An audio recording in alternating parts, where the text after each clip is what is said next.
नमस्कार रामदास जी, बहुत बहुत स्वागत है आपका। जय श्री राम, हर हर महादेव। जय श्री राम, हर हर महादेव। रामदास जी, ये स्वामी अविमुक्तेश्वरानंद थमने की बजाय इनका आंदोलन बढ़ता ही चला जा रहा है। इसमें तो उमा भारती भी कूद गई हैं। अब वो कह रही हैं कि प्रशासन ने ये नोटिस भेज कर कि ये शंकराचार्य है या नहीं है, अपनी मर्यादा लांघ दिया। अब वो ये सवाल उठा रही हैं।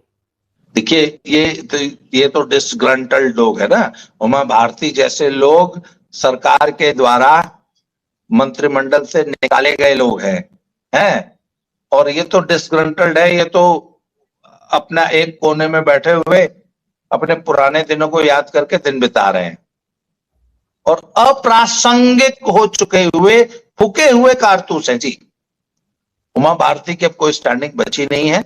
जो उनकी इज्जत थी वो ऑलरेडी उसको गंवा चुकी है और मंत्रिमंडल से निकाल दी गई। राजनीतिक रूप से चुकी हुई स्पेंट फोर्स है और उनके इसी बयानबाजी का कोई फर्क नहीं पड़ता। योगी जी आज भारत के सर्वाधिक लोकप्रिय नेताओं में उनकी गिनती होती है।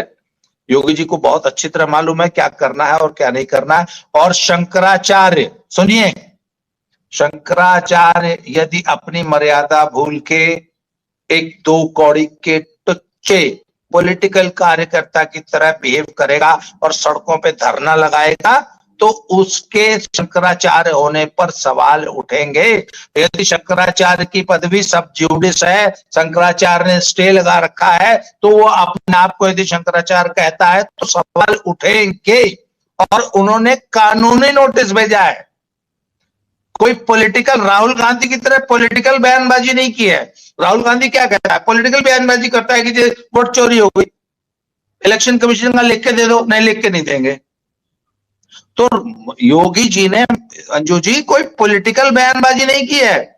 योगी प्रशासन ने लिखित नोटिस भेजा है जिसका लिखित जवाब मांगा गया है। ये कोरी राजनीतिक बयानबाजी नहीं है, इसको नोट करने की जरूरत है।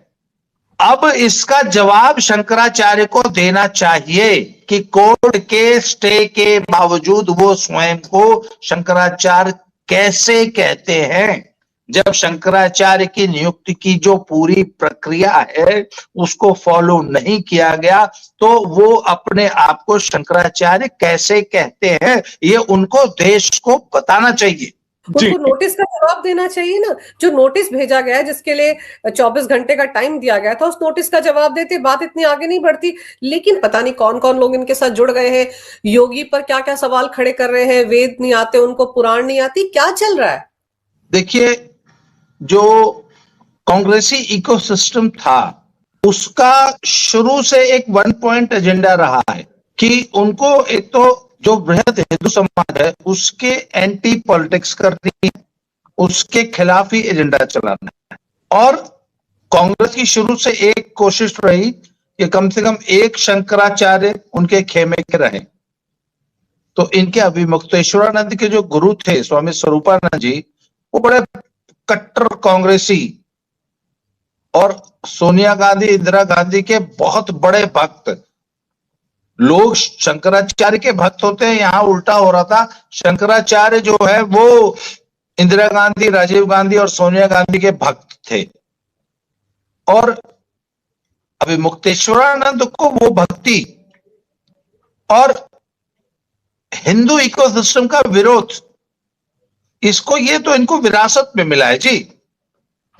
और जो डीप स्टेट की जो अभी पॉलिटिक्स चल रही है भारत में, उसमें इनको जो एजेंडा दिया गया है उसमें आपको हिंदुत्ववादी ताकतों का विरोध करना है। कुंभ का विरोध इन्होंने किया, राम मंदिर का विरोध इन्होंने किया, काशी विश्वनाथ कॉरिडोर बन रहा है उसका विरोध इन्होंने किया, अभी वहां पे मणिकर्णिका घाट का जीर्णोद्धार हो रहा है उसका विरोध ये लगातार कर रहे हैं झूठे आरोप लगा के। इसके पहले जब ज्ञानव्यापी मस्जिद के सर्वे की बात हुई थी तो उसका विरोध इन्होंने किया। तो बात यह ना जी, इनका एजेंडा पहले दिन से स्पष्ट था। अच्छा, बात यह है कि वो विरोधी खेमे में है तो नेशनल लेवल पे ये कांग्रेस का एजेंडा फॉलो करेंगे, परंतु यूपी में ये अखिलेश का एजेंडा फॉलो करेंगे। हालांकि ये वही अखिलेश है जिनकी पुलिस ने 2015 में इन्हीं सो कॉल्ड, एक तो ये शंकराचार्य है नहीं, एक तो फर्जी शंकराचार्य है, इसका असली नाम जो है उमाशंकर भाट है, भाट। उसका बाकायदा सर्टिफिकेट बना हुआ है जो इनके गांव के प्रधान ने बना के दिया है कि इनका असली नाम उमाशंकर भाट है, ये इस गांव के निवासी हैं। ये वहां जब रहने लगे तो इनको गुरु ने नया नाम दिया है स्वामी अविमुक्तेश्वरानंद, परंतु ओरिजिनल नेम इज उमाशंकर भाट। पहली बात तो शंकराचार्य होने की जो बेसिक, जो मूल अर्हता है, जो पहला है, वो है जन्मना ब्राह्मण होना, उसी को क्वालिफाई नहीं करता। दूसरी बात है, आज तक इनको किसी ने भी न तो शंकराचार्य के रूप में एक्सेप्ट किया, न इनको मान्यता मिली, और न काशी की विद्वत परिषद ने इनके शंकराचार्य होने को अप्रूव किया, बल्कि मामला सब जुडिस है और इनके शंकराचार्य आने पे स्टे है। इसीलिए योगी गवर्नमेंट ने बाकायदा इनको नोटिस इशू कर दिया कि आप ये बताइए सबसे पहले कि आप किस आधार पे खुद को शंकराचार्य बोलते हैं। ये खुद ही इतना बड़ा फ्रॉड रच रहे हैं। तो इनका काशी में एकमात्र एजेंडा है काशी विश्वनाथ कॉरिडोर और पूरे वाराणसी के डेवलपमेंट का विरोध करना। काशी कॉरिडोर तक जाने के लिए एक पतली सी गली है, उसका नाम है दाल मंडी, वो एक होलसेल मार्केट है, उसको चौड़ा करने का एक अभियान चल रहा है। उसमें ये लगातार ये व्यक्ति अड़ंगा लगा रहा है और इनके गुर्गे लगातार कोर्ट को अप्रोच करके बार बार उसमें स्टे लेने की कोशिश कर रहे हैं। और वहां पे उस जो गली है उसमें 70% जो शॉपकीपर थे वो मुस्लिम है। उनको बार बार इनकी लोग कांग्रेसियों की तरफ से भड़काया जा रहा है कि तुम इस पे जो है स्टे ले लो, तुम इस पे आंदोलन कर दो, तुम इस पे माहौल खराब कर दो। जबकि वो रोड जो है it is an approach road for Kashi Vishwanath temple, और बाकायदा गवर्नमेंट ने उस पूरी रोड के दोनों तरफ मकानों को, दुकानों को एक्वायर करके मुआवजा देके, करोड़ों रुपया मुआवजा देके उस प्रोजेक्ट को जो है सैंक्शन कराया। कोर्ट के प्रोसीडिंग्स में किसी किस्म की कोई अड़चन ना हो इसको सुनिश्चित किया, तब जाके दुकानें खाली करा के वहां पे डिमोलिशन करा के रोड को 17.5 मीटर चौड़ा करने का सरकार का प्लान है। ये आदमी उसका विरोध कर रहा है। ये पूरा का पूरा इकोसिस्टम, ये कांग्रेसी इसका विरोध करते हैं। बनारस में होने वाले हर विकास कार्य का ये विरोध करते हैं। उसके आगे आ जाइए अयोध्या जी में, आप प्रयागराज में आ जाइए। प्रयागराज में ये शुरू से आप इनका एक जबरदस्त अभियान चलता था, कुंभ के में आपने ध्यान दिया होगा। अब ये विघ्न डालने के लिए माघ मेले में पहुंचे हुए हैं। अर्जुन जी एक बात बताइए, एक ऐसी जगह जहां छोटे से एरिया में लाखों लोग स्नान कर रहे हैं, वहां छोटी सी गड़बड़ जो है भगदड़ पैदा कर देगी। और इतनी रिस्पॉन्सिबिलिटी तो शंकराचार्य जी की सो कॉल्ड चाहे फर्जी ही है, आप धर्मगुरु तो हैं, आपकी इतनी तो होनी चाहिए कि आप लॉ एंड ऑर्डर की समस्या खड़ी कर रहे हैं एक हिंदू आयोजन में।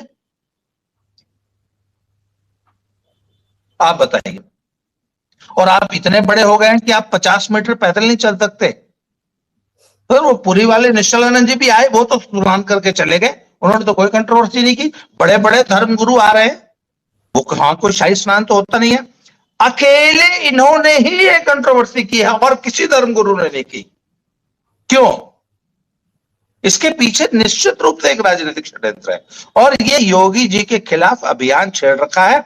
इसमें कांग्रेस और समाजवादी पार्टी जो दोनों, और ये जो अब सिटी मजिस्ट्रेट ने जो इस्तीफा दिया है बरेली वाले ने, ये भी क्या है? ये भी नाटक है।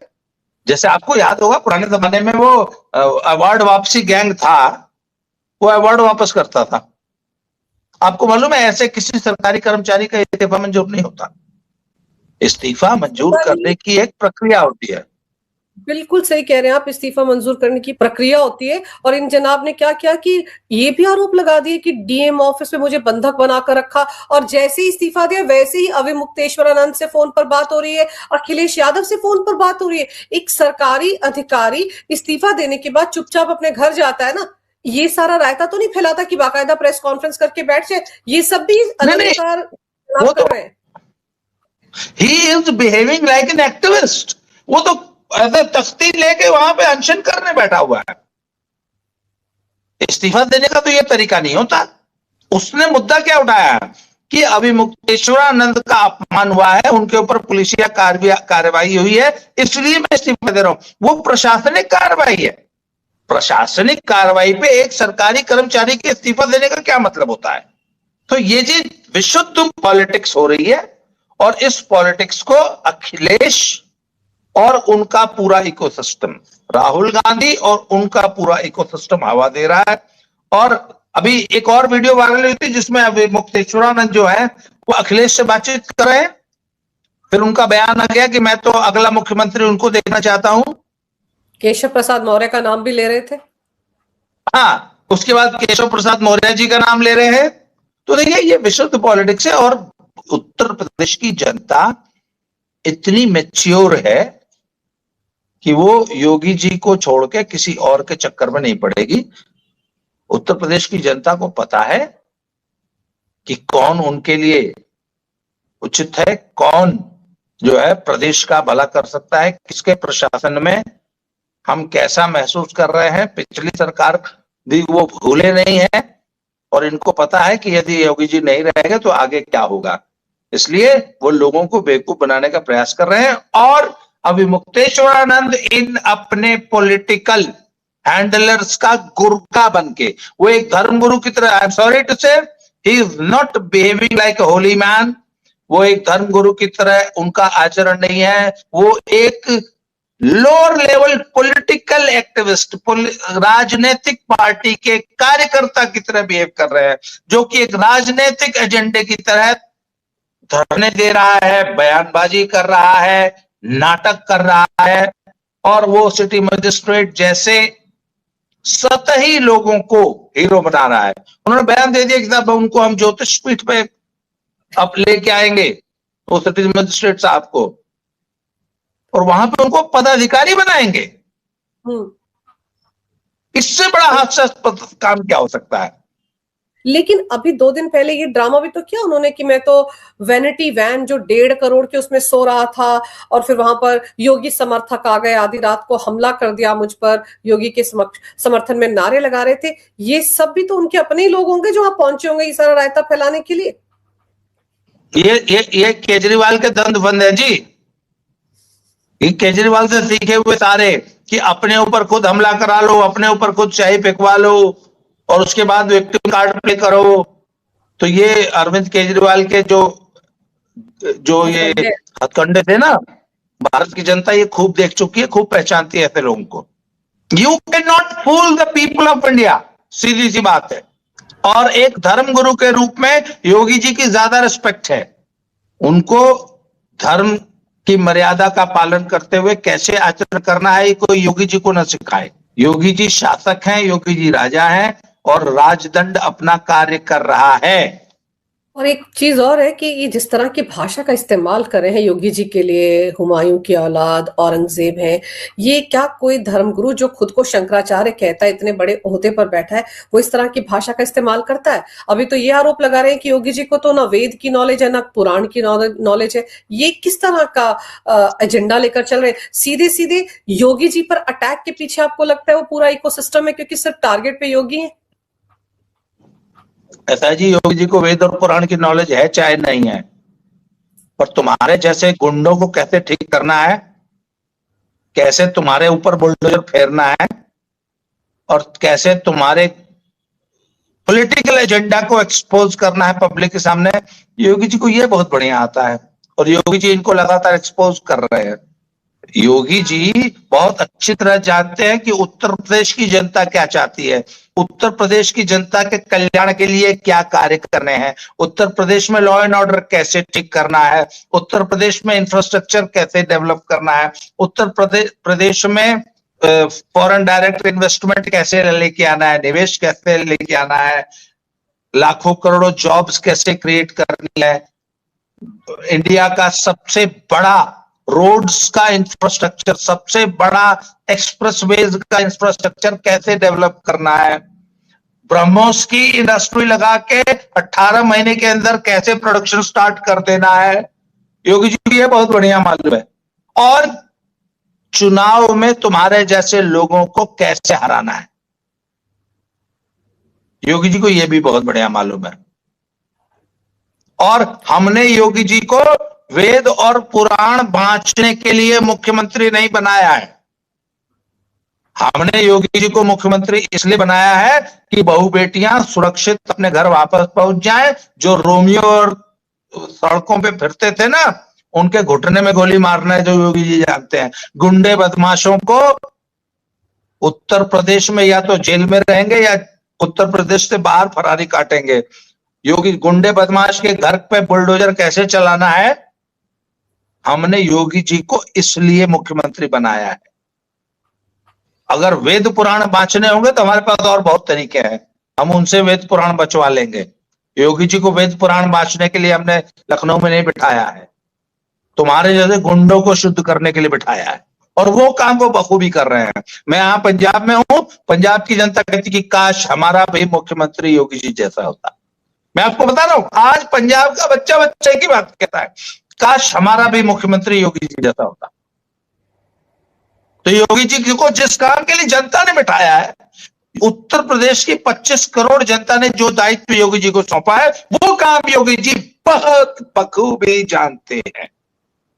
रामदास जी, एक तो जिस तरह से आप देखो ना कि लव जिहाद, लैंड जिहाद, जिम जिहाद, इसके जो मामले सामने आ रहे, केजीएमयू में जिहादी डॉक्टर वहां 7-7, 8-8 अंदर मजारें बनी हुई हैं, जब उन पर बुलडोजर चलाने की तैयारी हो रही है तो पेट में दर्द तो समाजवादी पार्टी की होगा ना, आखिर उन्हीं का तो वोट बैंक है, वो उसी को तो अपनी तरफ करने की कोशिश हो रही है। तो ऐसे में इन लोगों को शायद ये लग रहा है कि अगर ये जो स्वामी अविमुक्तेश्वरानंद है, इनके बहाने हिंदुओं को बांटा जाए या मुद्दे को डाइवर्ट किया जाए तो शायद उनकी बात बन जाए। नहीं, बिल्कुल। देखिए, जब से वो ब्राह्मण एमएलए की जो मीटिंग हुई थी, तब से एक अभियान इन्होंने शुरू किया कि ब्राह्मण नाराज है, ब्राह्मण नाराज है, ब्राह्मण नाराज है। फिर अविमुक्तेश्वरानंद को ब्राह्मण बता के कि जो है संतों पे जो है पुलिसिया कार्रवाई हो गई। उसके बाद अब जो यूजीसी वाला मामला आया है, यूजीसी पे जो नई गाइडलाइन आई है, उसको भी एंटी सवर्ण, एंटी ब्राह्मण करके सरकार को एंटी ब्राह्मण सिद्ध करने की कोशिश की जा रही है। परंतु सर अंजू, पब्लिक इतनी मूर्ख अब नहीं रही है, और इस प्रदेश में 80% से ज्यादा ब्राह्मण वोटर्स बीजेपी को वोट करते हैं। ये डाटा है, सीएसडीएस का ये डाटा है कि more than 80% Brahmins have voted for BJP. तो ये कितनी भी कोशिश करें कांग्रेस और समाजवादी पार्टी वाले, ये इनका कोई एजेंडा चलेगा नहीं। पब्लिक बहुत समझदार है। और अब तो इनको रोने गाने के लिए एक और मौका मिल जाएगा। केदारनाथ और बद्रीनाथ में ये कहा जा रहा है कि बहुत जल्द ये नियम लागू होने जा रहा है कि वहां गैर हिंदू नहीं आएंगे। नहीं, आप मक्का मदीना में लागू कर दो ना। मक्का मदीना में क्यों आपने रोक रखा है? मक्का मदीना में एक बार आपको याद होगा, एक टेररिस्ट अटैक हुआ था मक्का में, तो फ्रांस से एक कमांडोज की टीम आई, तो उन्होंने कहा जी नहीं, आप तो एंट्री नहीं कर सकते। तो फ्रांस के उन कमांडोज का पहले धर्म परिवर्तन करा के उनको कलमा पढ़ाया गया, तब जाके वो मक्का में घुस के उन्होंने ऑपरेशन किया और जो बंधक लोग बनाए गए थे उनको रिलीज कराया था। दर्शकों को जान के ये, और मैं तो धन्य कहता हूं उन कमांडोज को, बेचारों को, जिन्होंने अपनी ड्यूटी में आने के लिए इतना एक्सट्रीम स्टेप, इतनी एक्सट्रीम सैक्रिफाइस कि अपना धर्म छोड़ दिया। परंतु तुमने अपनी कट्टरता नहीं छोड़ी। ये एकदम सच्ची घटना है जी अंजू जी। तो फिर जो अंदर आतंकवादी घुसे थे उन्होंने कलमा पढ़ा था, वो तो उन्हीं की जमात के होंगे ना जो वो तो अंदर घुस के हाँ वो कलमा पढ़े हुए आतंकवादी ही थे। बताइए। और मजेदार आप ये सोचो कि ईरान में आजकल जब 41 या 44 मस्जिदें गिरा दी गई हैं, जला दी गई, वहां पर आपस में ही तो लड़ रहे, तब तो इस देश का एक भी जमात वाला कूदा फांदा नहीं, धरने नहीं निकाले, सड़कों पर नहीं आए। लेकिन अगर फिलिस्तीन में कुछ होता तो यहाँ पर छातियां पीटने लग जाते। नहीं, फिलिस्तीन के सबसे बड़े खैर ख्वाह तो हमारे जीएनयू में बैठे हुए। हमारा जो लिब्रांडो समाज है वो उनका फिलिस्तीन के लिए दिल धड़कता है, परंतु बांग्लादेश में जब हिंदुओं पे जो अत्याचार होते हैं तो एक बार भी इनकी मुंह से जुबान नहीं फूटती। भाई अगर आपको फिलिस्तीन के बच्चों की इतनी चिंता है तो you should speak about the Bangladeshi kids too. तो ये जी डबल स्पीक है, ये हिपोक्रेसी बोलते हैं इसको, कि जहां एजेंडा सूट करता है वहां आपकी जुबान फूटती है, बाकी जगह नहीं। अब तो इसलिए भी नहीं फूट रही होगी ना क्योंकि इनका जो पसंदीदा देश है पाकिस्तान, वो तो अपनी सेना भेज रहा है वहां पर पैसे ले लेकर फिलिस्तीन को बसाने के लिए, गाजा को साफ करने के लिए, हमास को साफ करने के लिए सेना ही तो भेज रहा है जो इजराइल के साथ मिलकर काम करेगी। तो अब किस मुंह से ये लोग उनका समर्थन करेंगे? लेकिन ये जो अविमुक्तेश्वरानंद है रामदास जी, 10 दिन से ज्यादा हो गए इनको यहाँ पर धरना देकर। ये तो आराम से अपनी वैनिटी वैन में बैठकर दिन रात गुजार रहे हैं, लेकिन इसका एंड क्या दिखता है आपको? अब तो कोई ना कोई कार्रवाई होनी चाहिए। कब तक बैठे रहेंगे ये वहां पर? एक बात बताओ, वैसे एक्सपोज हो रहे होने दीजिए। अगर वो वहां पे, भाई आप हमारे एक धार्मिक आयोजन में विघ्नकारी है, विघ्न डालने के लिए वो हमारे ऋषि मुनि जब पुराने जमाने में यज्ञ किया करते थे तो राक्षस जो है उन हवन कुंड में हड्डियां डाल देते थे, पानी डाल देते थे, रक्त मज्जा डाल देते थे, जिससे कि हमारा जो हवन है वो हमारा यज्ञ अपवित्र हो जाए या उसमें बाधा आ जाए। सेम वही कार्य, ठीक वही कार्य अभी मुक्तेश्वरानंद कर रहे हैं माघ मेले में। भाई करोड़ों हिंदुओं की आस्था का प्रतीक है, करोड़ों हिंदू वहां स्नान करने जा रहा है और आप वहां पॉलिटिशियन की धरना दिए बैठे हैं। ये तो वही बात होगी जैसे सिंगू बॉर्डर पे जो है किसान, सो कॉल्ड किसान धरना दिए बैठे थे। बिल्कुल जैसे शाहीन बाग में 1.5 साल का धरना चल रहा था, ये भी मैं तो कहता हूं कि बैठे रहे 3 महीना, लोग देखेंगे तो सही कि हमारे रिचुअल्स में, हमारे धार्मिक कार्यों में कौन लोग हैं जो कि कालनेमी बन के जो है धरना दिए बैठे हैं। योगी जी ने एकदम सही कहा है, कालनेमी है। और फिर यहाँ पर भी तो फंडिंग हो रही होगी ना, ये 1.5 करोड़ की वैनिटी वैन और इतना सारा खर्चा जहां पर ये बैठे वो सब। राहुल जी जो जाते हैं एक एक महीना, जो आदमी बिहार इलेक्शन के दौरान 1 महीना मेक्सिको और कोलंबिया घूमता रहा, वो क्या कर रहा था? मेक्सिको और कोलंबिया कौन से टूरिस्ट प्लेसेस हैं या ऐसी कौन सी वहां पॉलिटिकल एक्टिविटी चल रही थी? एक एक महीने के लिए कौन जाता है? वो अपने हैंडलर्स के पास जाता है। तो फंडिंग की कमी नहीं है इनके पास। आप बिल्कुल सही कह रहे हैं, फंडिंग की कमी नहीं है। 10 दिन से ज्यादा वक्त हो गया यहाँ डटे हुए। देखते हैं कितने दिन और बैठते हैं। माघ मेला खत्म हो जाएगा, इनका डेरा वहां लगा रहेगा और हाजिरी लगाने वाले वहां वो इकोसिस्टम के लोग पहुंचते रहेंगे। लेकिन योगी जी भी, उन्होंने भी कोई ना कोई रणनीति तैयार कर ली होगी इनको यहाँ से हटाने की। और जैसे इनके आश्रम में जमीन इनको कैसे मिली उसकी भी रिपोर्ट तलब की गई है। तो देखते हैं कितनी जल्दी इनके खिलाफ एक्शन होता है। लेकिन आपने रामदास जी समय निकाला, बहुत ही विस्तार से इस विषय पर बड़ी अहम जानकारी मेरे दर्शकों को दी। आपका बहुत बहुत धन्यवाद। नमस्कार। भारत माता की जय। वंदे मातरम। जय श्री राम। जय श्री राम।